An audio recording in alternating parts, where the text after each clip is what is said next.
광주 동구 학동에서 발생한 건물 붕괴 사고에서 당시 일하던 인부들이 이상 징후를 느끼고 먼저 대피하고는 도로 통제를 하지 않은 것으로 전해져 논란이 일고 있습니다.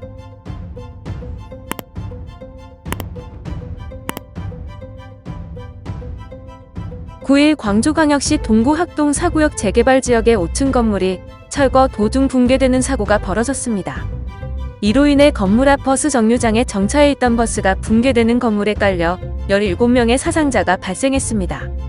이번 사고로 생을 마감한 9명의 희생자 중에는 고등학교 2학년 남학생, 아들 생일에 집으로 향하던 60대 어머니 등이 포함되어 있어 시민들을 안타깝게 했습니다.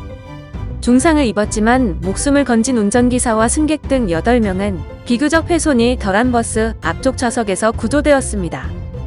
하지만 현장에서 일하던 작업자 4명은 이상 징후를 느끼고 미리 대피해 모두 다치지 않았습니다. 건물 붕괴 당시 상황이 담긴 CCTV에도 인부들이 급하게 현장에서 멀어지려는 움직임을 볼 수 있었는데요. 사고가 발생한 재개발 사업의 시공사인 현대산업개발, 철거를 맡은 하도급 업체 측은 붕괴 직전 이상 조짐을 감지하고 대피한 인원을 제외하고 건물 안에 작업자는 없었다고 설명했습니다. 파이낸셜 뉴스의 보도에 따르면 건설 현장 관계자는 이상 징후로 소리가 났다며 작업자들은 모두 대피한 뒤 현장 양쪽에서 인도를 통제했다고 말했습니다. 이상 징후를 느꼈지만 도로 통제를 하지 않은 것에 대해서는 수습이 급해서 상황 파악이 먼저 라며 말을 흐렸습니다. 또한 동네 주민들은 해당 재개발 지역의 연이은 철거 공사로 위험성을 느껴 붕괴 건물 앞으로 잘 지나다니지 않았지만 버스를 타려면 건물 앞 정류장을 이용할 수밖에 없었다는데요.